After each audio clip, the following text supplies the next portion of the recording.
بسم اللہ الرحمن الرحیم الحمد للہ رب العالمین والصلاة والسلام علی اشرف المرسلین نبینا و سیدنا محمد وعلی آلہ و اصحابہ اجمعین۔ ناظرین السلام علیکم۔ سیرت النبی صلی اللہ علیہ وسلم کے حوالے سے ہماری گفتگو جاری ہے اور آج اس سلسلے کا 11واں پروگرام ہے۔ پچھلے پروگرام میں عرض کر رہا تھا کہ ایک ہی ہفتے میں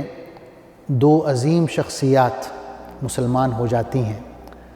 حضرت حمزہ رضی اللہ عنہ اور حضرت عمر رضی اللہ عنہ۔ تو قریش کے ہوش اڑ جاتے ہیں کہ ہم نے اتنا تشدد کیا، اتنی تکلیفیں دیں، اور حال یہ ہے کہ کمزور تو کیا طاقتور لوگ جو ہیں وہ بھی مسلمان ہو رہے ہیں۔ تو انہوں نے سوچا کہ اب ہمیں کوئی اور پالیسی اپنانی چاہیے، کوئی اور طریقہ اختیار کرنا چاہیے۔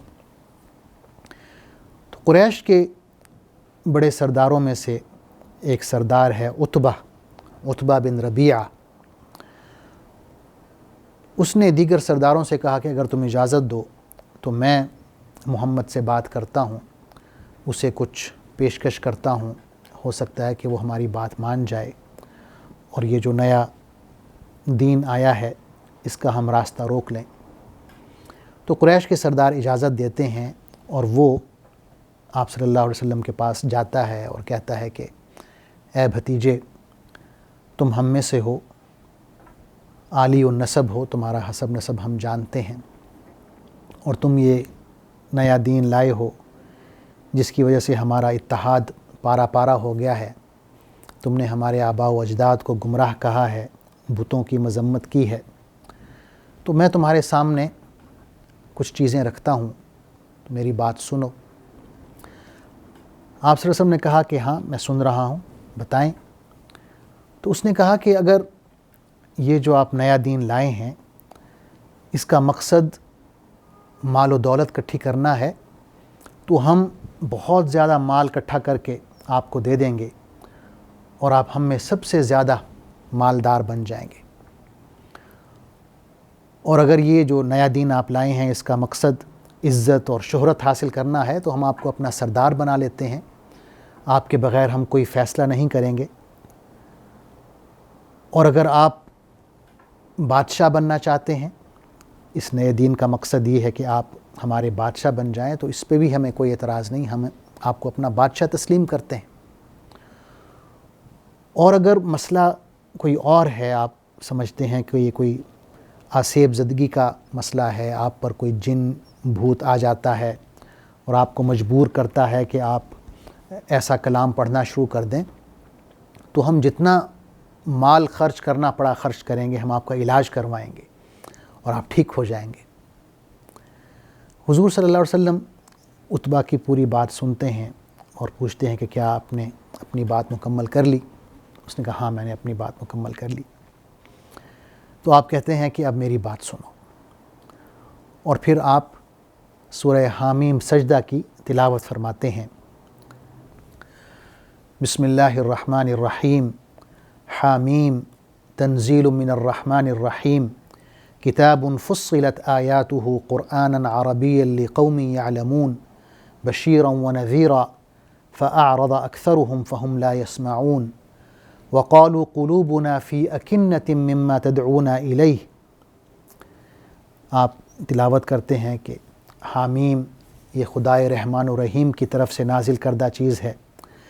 ایک ایسی کتاب جس کی آیات خوب کھول کر بیان کر دی گئی ہیں، عربی زبان کا قرآن ہے ان لوگوں کے لیے جو علم رکھتے ہیں، اور یہ بشارت دینے والا اور خبردار کرنے والا ہے،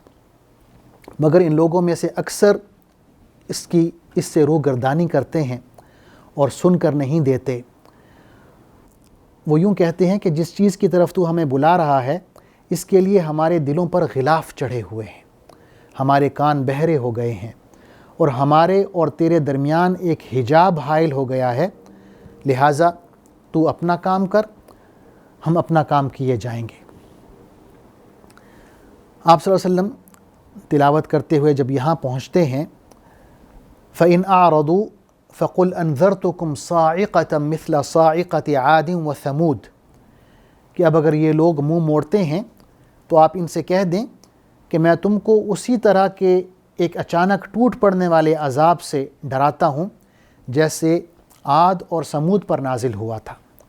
تو یہ سنتے ہی عتبہ آپ صلی اللہ علیہ وسلم کے منہ پر ہاتھ رکھ دیتا ہے اور کہتا ہے کہ میں آپ کو اللہ کا اور رشتہ داری کا واسطہ دیتا ہوں کہ آپ چپ ہو جائیں، یعنی ڈر جاتا ہے، اس سے برداشت نہیں ہوتا یہ کلام، اور پھر وہ اپنے لوگوں کی طرف واپس آتا ہے اور کہتا ہے کہ میرا خیال یہ ہے کہ آپ محمد کو اس کے حال پر چھوڑ دیں۔ اگر عربوں میں محمد مقبول ہوتے ہیں، سرداری اختیار کر لیتے ہیں، تو اس میں آپ کی عزت ہے، اہل مکہ کی عزت ہے، کیونکہ وہ ہم میں سے ہے، اور اگر وہ مقبول نہیں ہوتے تو عرب قبائل خود ہی اکٹھے ہو کر انہیں ختم کر دیں گے۔ قبیلہ قریش کے سردار ان سے کہتے ہیں کہ اے عتبہ، لگتا ہے کہ محمد کا جادو تم پر چل گیا ہے، یعنی ان میں کوئی بھی بات ماننے کو تیار نہیں ہوتا۔ اسی دوران ہم یہ بھی دیکھتے ہیں کہ جناب ابو طالب بہت فکر مند رہتے ہیں حضور اکرم صلی اللہ علیہ وسلم کے بارے میں، کیونکہ جیسا کہ آپ نے سنا کہ قریش نے بہت دفعے آپ صلی اللہ علیہ وسلم کو قتل کرنے کی کوشش کی۔ ابو جہل کی اس میں کوششیں شامل ہیں، عقبہ بن ابی معیط کی کوششیں شامل ہیں، پھر قریش کی جو پیشکش جس میں وہ ایک نوجوان عمارہ بن ولید کو لے آتے ہیں کہ آپ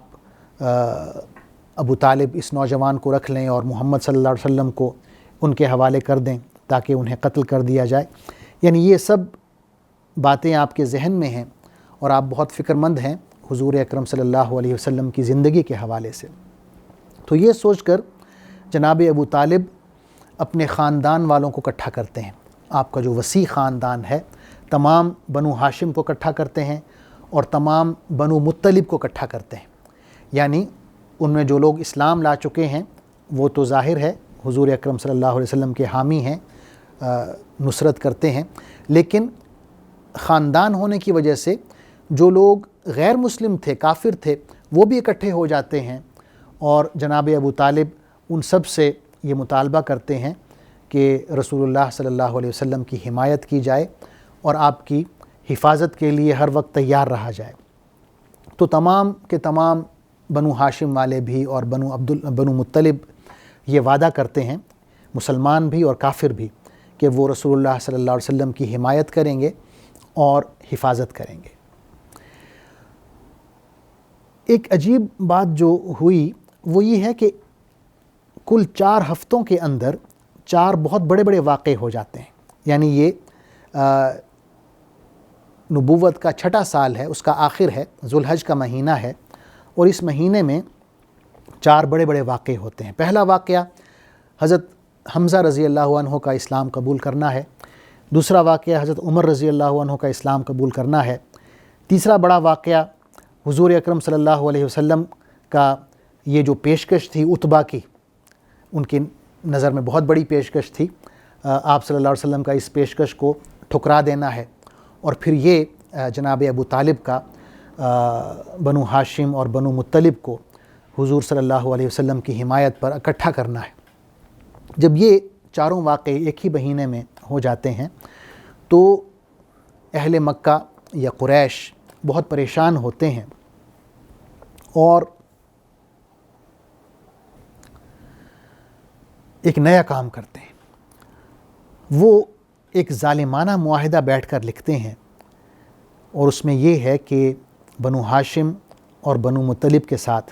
نہ ہم کوئی شادی بیاہ کریں گے، نہ خرید و فروخت کریں گے، نہ میل ملاقات رکھیں گے، نہ ہم میں سے کوئی ان کی طرف جائے گا، نہ ان میں سے کوئی ہماری طرف آ سکے گا، اور یہ وہ معاہدہ لکھ کر خانہ کعبہ میں لٹکا دیتے ہیں اور تمام بنو ہاشم کو اور تمام بنو مطلب کو وہ مکہ کی ایک گھاٹی میں جس کا نام شیب ابی طالب ہے اس میں دھکیل دیتے ہیں، اور ایک محاصرے کی کیفیت ہے، یعنی کوئی بھی باہر سے وہاں نہیں جا سکتا، وہاں سے کوئی باہر نہیں نکل سکتا، وہاں تک کوئی خوراک نہیں پہنچ سکتی، اور یہ جو ایک سوشل بائیکاٹ ہے یہ تقریباً 3 سال تک رہتا ہے، اور اس میں صحابہ کرام کی اور حضور اکرم صلی اللہ علیہ وسلم کی حالت یہ ہوتی ہے کہ صحابہ کرام درختوں کے پتے کھانے پر مجبور ہو جاتے ہیں، کیونکہ کھانا نہیں ہوتا، خوراک نہیں ہوتی. اور 3 سال کے بعد قریش کے بعض خدا ترس لوگ جو اس معاہدے پر متفق نہیں ہوتے لیکن اندر ہی اندر سے وہ کڑھ رہے ہوتے ہیں کہ یہ ایک ظالمانہ معاہدہ ہے، وہ اکٹھے ہوتے ہیں، جن میں ابو البختری ہیں ایک صاحب، ایک مطعم بن عدی ہیں، اسی طرح 1-2 اور ہیں. وہ اکٹھے ہوتے ہیں اور کہتے ہیں کہ یہ ظالمانہ معاہدہ ہے، ہم کس طرح برداشت کریں کہ ہم رات کو سیر ہو کر کھائیں اور سوئیں اور بنو ہاشم اور بنو مطلب جو ہیں وہ بھوکے رہیں. تو وہ خانہ کعبہ میں جاتے ہیں اور اس معاہدے کو پھاڑ دیتے ہیں. اس معاہدے کے ختم ہونے کے بعد حضور اکرم صلی اللہ علیہ وسلم اور دیگر صحابہ واپس آتے ہیں اپنے اپنے گھروں کو، اور قریش ایک آخری کوشش کرتے ہیں کہ جناب ابو طالب سے ملیں اور انہیں قائل کرنے کی کوشش کریں کہ اپنے بھتیجے کو سمجھائیں. جناب ابو طالب بہت بوڑھے ہو چکے ہوتے ہیں، آپ کی عمر 80 سال سے تجاوز کر چکی ہوتی ہے، اور یہ جو سوشل بائیکاٹ جو آپ نے گزارا ہوتا ہے یا برداشت کیا ہوتا ہے، اس کی وجہ سے آپ بیمار ہو چکے ہوتے ہیں. تو اس بیماری میں قریش کا وفد آتا ہے اور وہ کہتا ہے کہ ہمارا صرف ایک مطالبہ ہے آپ سے، آپ کسی طرح محمد کو قائل کر لیں کہ وہ ہمارے بتوں کو برا بھلا کہنا چھوڑ دیں، بس، اور ہمیں کچھ نہیں چاہیے. تو جناب ابو طالب حضور صلی اللہ علیہ وسلم کو بلوا بھیجتے ہیں. جب آپ تشریف لاتے ہیں تو آپ کے سامنے یہ رکھا جاتا ہے مطالبہ. تو آپ صلی اللہ علیہ وسلم فرماتے ہیں کہ میں صرف ایک کلمے کا مطالبہ کرتا ہوں آپ سے، اگر آپ وہ کلمہ پڑھ لیں تو آپ عرب کے مالک بن جائیں گے اور عجم آپ کو خراج عطا کرے گا. ابو جہل بہت خوش ہوتا ہے کہ ایک کلمہ کیا، ہم اس طرح کے 10 کلمے پڑھنے کو تیار ہیں، آپ بتائیں کیا چاہتے ہیں. تو آپ نے فرمایا کہ آپ بس یوں کہہ دیں لا الہ الا اللہ، کہ کوئی ہستی، کوئی ذات اس لائق نہیں کہ اس کی عبادت کی جائے سوائے اللہ کے. اس پر یہ سن کر جو سرداران قریش ہیں وہ ہنسنا شروع ہو جاتے ہیں، تالیاں بجانا شروع ہو جاتے ہیں اور کہتے ہیں ایک دوسرے سے کہ بھئی چلیں یہاں سے، محمد سے بات کرنے کا کوئی فائدہ نہیں ہے. یہ کیا بات ہوئی کہ سارے خداؤں کو ہم چھوڑ کے صرف ایک خدا کو ماننے لگ جائیں. تو اس پر اللہ تعالیٰ قرآن مجید نازل فرماتے ہیں. سورہ صاد کی پہلی آیات نازل ہوتی ہیں. بسم اللہ الرحمن الرحیم. صاد والقرآن ذی الذکر بل الذین کفروا فی عزة وشقاق کم اہلکنا من قبلہم من قرن فنادوا ولا حین مناص وعجبوا ان جاءہم منذر منہم وقال الكافرون هذا ساحر كذاب اجعل الآلہة الہا واحدا ان هذا لشیء عجاب. صاد، قسم ہے نصیحت بھرے قرآن کی، بلکہ یہی لوگ جنہوں نے ماننے سے انکار کیا ہے سخت تکبر اور ضد میں مبتلا ہیں. ان سے پہلے ہم ایسی کتنی ہی قوموں کو ہلاک کر چکے ہیں، اور جب ان کی شامت آئی ہے تو وہ چیخ اٹھے ہیں، مگر وہ وقت بچنے کا نہیں ہوتا. ان لوگوں کو اس بات پر بڑا تعجب ہے کہ ایک ڈرانے والا خود انہی میں سے آ گیا. منکرین کہتے ہیں کہ یہ ساحر ہے، سخت جھوٹا ہے، کیا اس نے سارے خداؤں کی جگہ بس ایک ہی خدا بنا ڈالا؟ یہ تو بڑی عجیب بات ہے. تو ناظرین، یہ اللہ تعالیٰ نے آیات نازل فرمائیں قریش کے اس رد عمل پر. اس کے بعد انشاءاللہ ہم اپنے اگلے پروگرام میں گفتگو کریں گے کہ اسی سال جناب ابو طالب کا انتقال ہوتا ہے، حضرت خدیجہ رضی اللہ عنہ کا انتقال ہوتا ہے، اور کتب سیرت میں اس سال کو غموں کا سال کہا گیا ہے، عام الحزن. انشاءاللہ اس پر ہم اپنی گفتگو جاری رکھیں گے. تب تک کے لیے اجازت دیجیے. اللہ حافظ، والسلام علیکم. اللہم صلی علی سیدنا محمد وعلی آلہ وصحبہ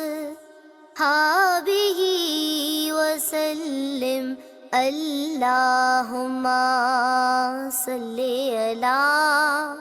سیدنا محمد وعلی آلہ وصحبہ وسلم.